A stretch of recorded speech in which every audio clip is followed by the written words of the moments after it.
post cafe latte fan art and fan fiction? Can I use the cafe characters in an RPG I'm running? And can I publish my Aragorn Legolas / fiction for money? I get asked these questions all the time. Well, at least 2 of them. And I kind of got tired of answering them in my DMs and comments, so I decided to make a YouTube video about it to set the record straight. Today we're talking about fan fiction, fan art, and how not to get sued by your favorite creator.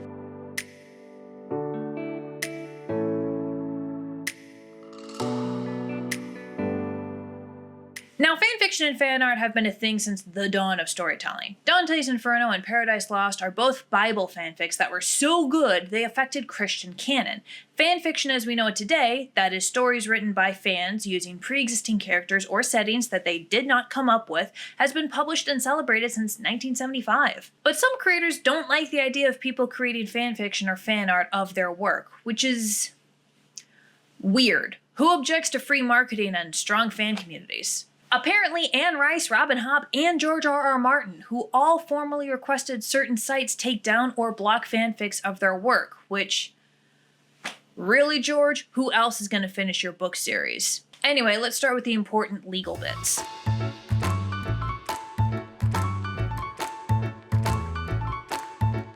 So copyright and trademark laws are a complicated mess that I am not qualified to dive into. That's what I have lawyers for, and they're different from country to country. But I can say this with confidence. In general, you can create any manner of fan art, fan fiction, RPG characters, music, or anything else and present it to the public so long as you are not trying to sell it or take credit for the original characters and settings. That's the legal line. No investigator or lawyer is going to care until you start making money off of it. This is why websites like AO3 and fanfiction.net are allowed to exist, even thrive. Nobody who posts stories on there is making any money off of it. The only way the websites are making money is through donations or selling ad space, not the content itself. However, those websites do have the right to block or take down certain stories, which they often do at the occasional request of original creators in order to not ruffle any feathers. I mean, why fight a legal battle if you don't have to? But there's nothing stopping the author of those fanfics from reposting them on Tumblr or their own personal blog.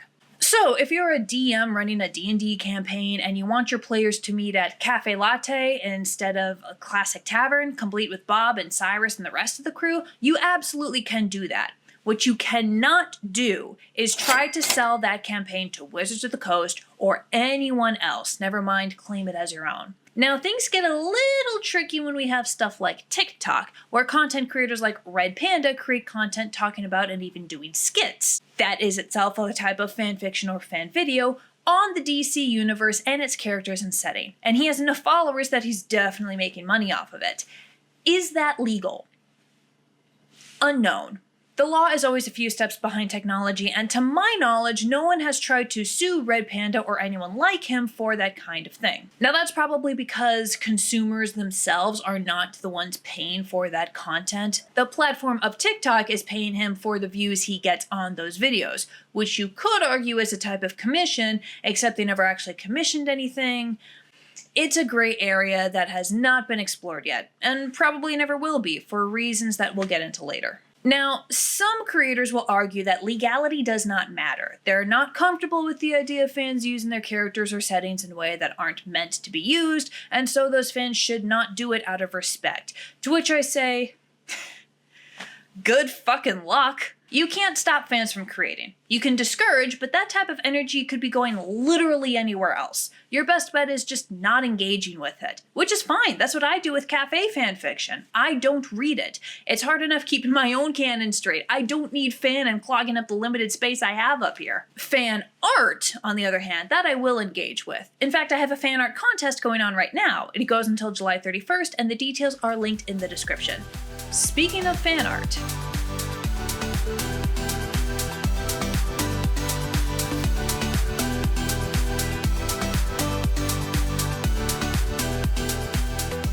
have you ever gone to a mall and passed by kiosks selling art of Spider-Man or Superman or some other really popular figure? Unless that artist is explicitly working for Marvel or DC, they are not so technically breaking the law doing that. So they're gonna get arrested, or at least sued, right? Well, Here is one of the many complications of copyright and trademark law. It is not always enforced, especially not against, frankly, such small fish. Kind of like prohibition, it's so frequent that it's almost impossible to enforce anyway, especially in today's digital age, and pursuing all of those small-scale artists would take up more resources than it would save. These laws are primarily in place to prevent larger companies like Disney or Paramount or Amazon from stealing each other's work, or from stealing from smaller creators. If any of them were to try to make a cafe latte show without my permission, I could land on them like a ton of bricks and actually win. Now, commissioning such fan art is also illegal. For example, if you hire your favorite artist to draw you art of Percy Jackson or Wolverine or Bob the Fairy, both of you are breaking the law. But again, the chances of the owners of those characters actually prosecuting or suing you are very slim. Not zero, but slim. However, it is perfectly legal for artists to showcase fan art in their portfolios. They can't sell it, but they can advertise their skills through fan art. It is in fact a really great marketing technique.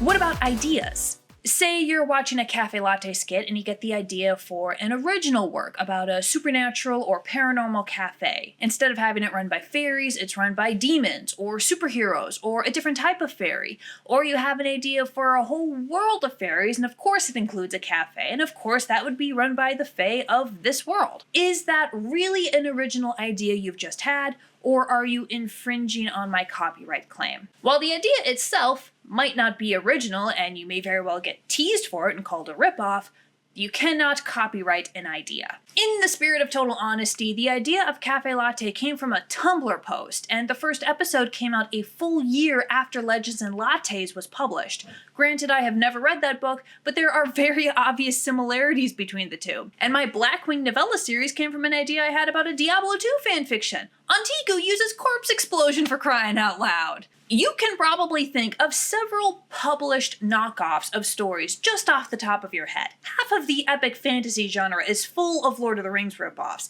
and modern publishing uses that as marketing. When running the Kickstarter for the Cafe Latte book Heart of Iron, I was encouraged to market it as Supernatural meets Two Broke Girls.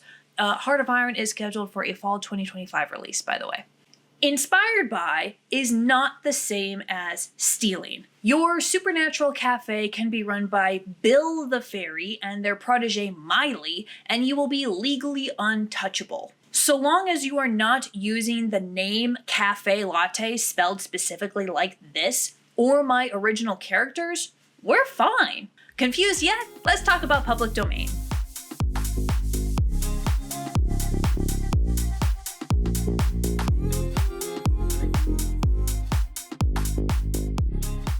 If a piece of literature, music, or art is considered public domain, that means it belongs to everybody. Anybody can use it without paying any money and without fear of legal consequences. The creator or producer of that work no longer has exclusive rights to sell it. Think Brothers Grimm fairy tales or Pride and Prejudice. A work becomes public domain either 95 years after publication or 70 years after the creator's death. Disney might try to extend that. They tend to be pretty greedy with their stuff, more on that later, but that is the American law at the time of this recording. But this is why so many authors and producers can create all the Robin Hood or King Arthur stories that they want. These stories and their characters are all in the public domain. If a work is not in public domain, that is, it was published less than 95 years ago, or the creator died less than 70 years ago, and you want to publish a movie or book with those characters and setting for profit, then you need the legal consent of the original creators or their estate. This is why Hollywood can't turn any book into a movie or show. They need the author's legal permission, and that usually comes with compensation. Now, some authors make this as easy as possible. Stephen King sells the rights to his short stories for $1 a pop, explicitly so low-budget film students can use them for their early films. He calls them his dollar babies. Other authors make it impossible, or at least very difficult. Rick Riordan only let Disney Plus turn Percy Jackson into a series if he had a say in literally everything, because when he didn't do that, we got those awful movies. And other authors don't sell the movie rights at all. A personal story, my mother is an author herself. New York Times bestselling paranormal romance she writes under Mary Janice Davidson. She was approached by Disney a few years ago because they wanted to purchase the film rights for her most popular series, Undead and Unwed. She was confused, they are explicit romance and this is Disney, but tempted because it's Disney, and my god, were there a lot of zeros on the end of that check. However, her literary agent advised against it, saying you're going to be on a beach and someone next to you will have a Betsy the Vampire Queen towel and you would not have seen a penny from it. So, that in mind, Mom turned them down. She and her works are completely legally protected even from Goliaths like Disney for several more decades. But after she dies, and it's been 70 years, then Disney can make a kid-friendly Vampire Queen story. I really don't know how that would work.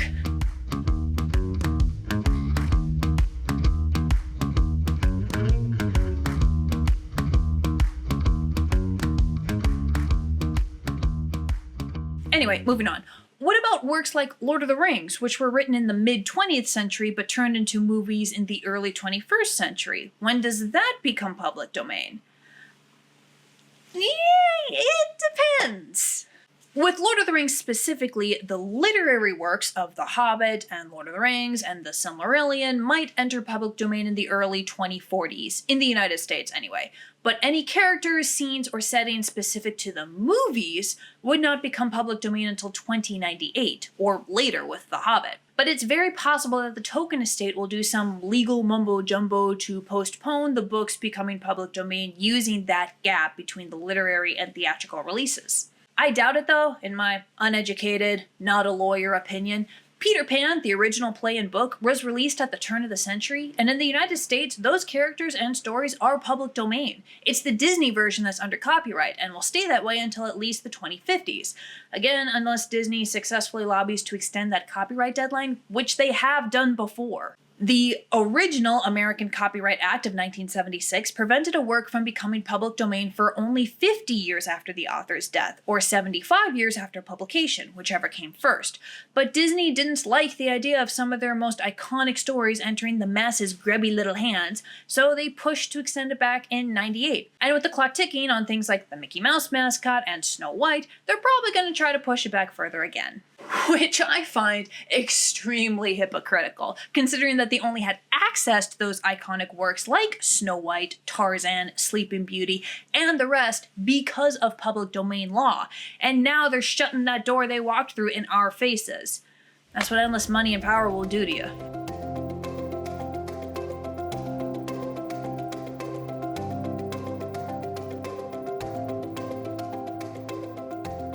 You've probably picked up on my tone throughout this video, but just to erase all doubt, I think fighting against or trying to prevent fan creators is dumb. It is a waste of time and energy, and for what? What do you gain from bullying your fans? The people who love you and your work so much that they're inspired to create something themselves. I find it flattering, especially considering how almost all of my novel ideas were themselves inspired by other published works. They originally started as fanfiction ideas that I then warped and changed and crashed together until they became original. Citadel was a Frankenstein mess of Star Trek, Avatar: The Last Airbender, I think there was Warriors, that cat series was in there. Yeah, it was like everything that I had consumed in my middle school and high school years made its way into this, and then I kind of did some ripping and twitching and messing about with it, and now we have Citadel. And now there's Citadel and Cafe Latte fan art and fan fiction out there, which is astonishing. Condemning fan fiction and fan art would also be incredibly hypocritical of me personally, seeing as I consume and create fan fiction. I mean, I haven't done it in years because I'm too busy with original fiction, but I mean, a lot of authors get their start creating fanfic. Authors like Ali Hazelwood famously got their training wheels writing Raylo fanfics, which I guess it's nice to know that something good came of that train wreck of a ship and movie. There are no expectations with fan art or fan fiction, so it's a great place for newbie creators to get started. Once they know what they're doing and have nailed a few basic techniques, that's when they often feel most comfortable writing and publishing original work, and the cycle begins anew. It's beautiful. From a legal standpoint, you do not need permission to create fan art or fan fiction so long as you're not selling it. But if it makes you feel better, you now have total blanket permission to use the cafe latte setting and characters for any art, fiction, RPG, music, or anything else, Sims, so long as you give credit where it's due and don't try to directly sell it. This also extends to all my other works like Citadel, the Blackwing novella series, The Witch Who Trades with Death, and anything else I come up with. Speaking of giving credit, the whole idea for this video actually came from my brother's girlfriend Meg while we were eating sushi in Duluth. See how easy that was? That is the basic rundown of the rights of fan creators. Let me know your thoughts in the comments, and I will see you next week. Bye, lovelies!